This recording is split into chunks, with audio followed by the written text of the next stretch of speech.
Jack, I've been talking to people a lot lately who are telling me that their relationship with their kids is just out of control. Their kids are telling them about all the things, all the mishaps from life that they've ever messed up. And because of that, they're feeling a lot of guilt, like they're supposed to make it right.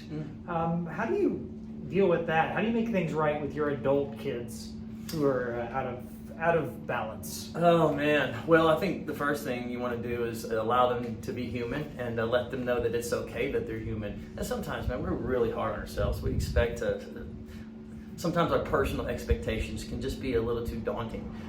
We're human, we're going to make mistakes, we're going to mess up. And especially if we're not living the life that we should be living, then we're not supposed to be doing good. You know, a lot of times I look back on my life as a teenager and all the stupid stuff that I did, and I think, let's see, I wasn't living for God, I wasn't living for any kind of a future, so I wasn't supposed to be doing good things. That's what I can't be so hard on myself. Now I'm living for something. I live for God. I follow His standards. I have a family, and so now my decision making is different. And so I think sometimes we just need to allow ourselves to be humans, especially when we're kids and younger.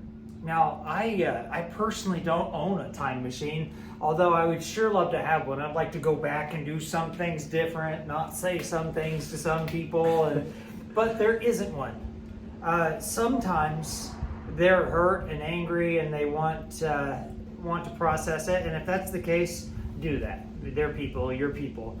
Sometimes they want you to stay guilty, and if you stay guilty and you stay on the defense, well, in that case, your response should be to comply with them.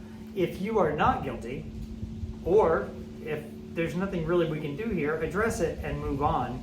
Don't stay in the errors of yesterday. If you do, you're not going to like really who you're going to remain. You can't be forever guilty. Yeah, your actions are going to move towards whatever goal you have. If your goal is to make your adult child feel like it was all their fault, well then I guess you can do that. If you want to put guilt on yourself and beat yourself up for it, I mean, I guess you can do that too. But if your goal is to reconcile any kind of problems that you have in the relationship, or to help your child move forward in life, then your actions are going to be different. So we got to really have a goal in mind, and then that goal will set forth the steps that we take. Listen to what people are saying. If they're saying they want to move forward, if they're saying they want a good relationship with you, they're going to take action, or at least work in some sort of a productive direction. Now, if they're still reminding you of all the things that you've done wrong, then, well, they're not saying the same thing. They may say that they want to move forward, but they're not. There's still no time machine here. There's still no going back and not sending your kid to that school or making them wear that outfit. There's still no way to undo it. There's learning and moving forward. And then there's this thing that happens, Jack, to all of us sooner or later. You become an adult. And then your adult feelings are on you to manage, not on your parents. Yeah, absolutely. That's the one thing is the adult in the relationship. When we were, if I was the parent and I was raising a child, I was the adult then. So it does fall on me what happened there, because I'm the one that's responsible. But once we move forward at that point, it really comes to I need to help this person understand that I'm sorry. And I think it's one thing I say, Kevin, it's not about what you do, it's about what you do after what you do. Because we all make a lot of mistakes, but how do we follow those mistakes up? Are we gonna come clean and hold ourselves accountable and take responsibility for the things that we've done? And if we've done that genuinely, and the person doesn't want to move forward, then I think the best thing is to just ask, what do you want from me? What do you need from me? This is all I can do right now, and just have a conversation about it. I think everybody wants to say that they're grown up. Everybody wants to feel mature and accomplished.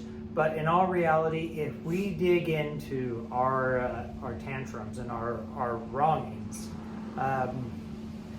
we're not. Who do you want to be is the important question that we're always asking, that we're regularly asking. Do you want to be hurt and angry, or do you want to not be? As a parent who may have a kid who's hurt and angry or made that a part of their identity, model for them what it is not to be hurt and angry. Is it possible they learned it from somewhere? But if that's who they want to dig into being, love them, but you don't have to pay the tab for their hurt and angry for their whole life. This video is not going to make anybody feel good at all. It's real though, real talk.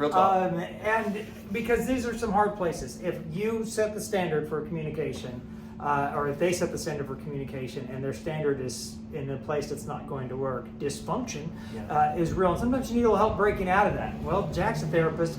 I do some therapy. There's lots of therapists who we work with. Give us a call.